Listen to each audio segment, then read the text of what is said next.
Now let us see with the help of this modification of the equation how we are going to generate the look ahead carry adder. The very first equation is as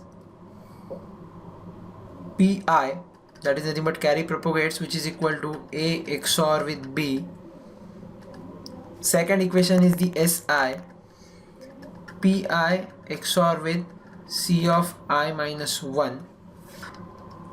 Ci is nothing but OR operation between Gi, carry generates, with the AND operation of this thing, that is nothing but Pi into C of I minus 1. Now this equation is very important here. Why? So on the basis of this equation, why this is important? Because if I am generating the ith carry, then ith carry is expressed in terms of carry generate ith, carry propagates ith, and the carry which is the previous to ith operation, that is nothing but C of I minus 1.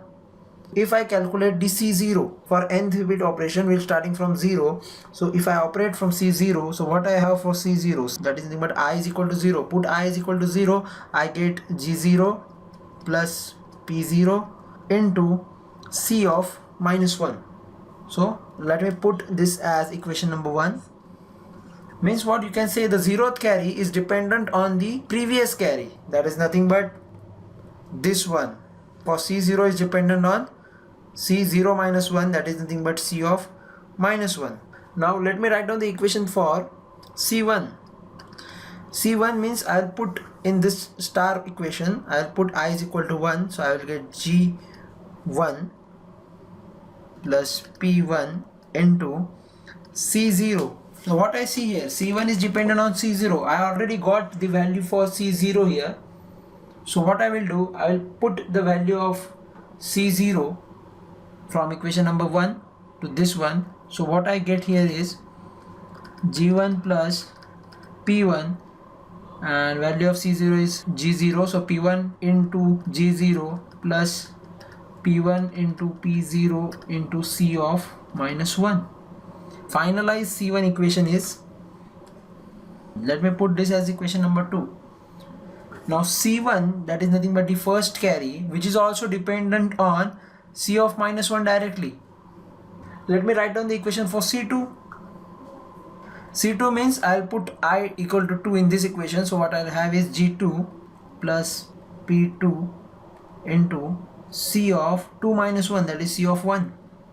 Now I have C of 1, that is nothing but equation number 2. So I'll put this value in this, so what I will get here, C2 is equal to G2 plus P2 into G1 plus P2 into P1 into G0 plus P2 into P1 into P0 into C of minus 1. Once again, C2 is dependent on initial carry, that is nothing but C of minus 1.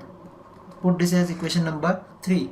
So what my point is, each and every carry, whether it is C0, C1 or C2, they all are dependent straight on the initial carry C of minus 1, C of minus 1, C of minus 1.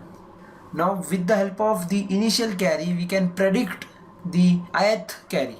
This is nothing but the equation. And what about the G2, P2, P1, G0? These are dependent on the nth bit. We can calculate at the very first order. So what we have here is, if suppose, so what we have here is the adder having two inputs, A0, A1 to A of A minus 1 and B0, B1 to B of N minus 1. Input B, input A. And the initial carry, which is very important, C of N minus 1 carry input, depending on which we are going to find out the sum S0, S1, S2 to Sn minus 1 along with C of N minus 1. That is nothing but the final carry. So that is the diagram for adder. Now we know that each of the C, that is nothing but final carry for the nth bit, is dependent on C of n minus 1, that is the initial carry. And what the remaining part of the equation, that is nothing but part which is along with G1 and P1, that is in carry generates and carry propagates, simultaneously we can calculate with the help of inputs, because inputs are simultaneously available.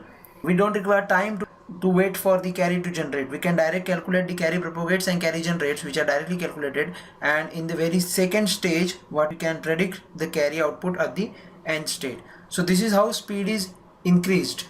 So that is the important thing about the look ahead carry adder. That's all about the look ahead carry adder. Thank you for watching in 5 minutes.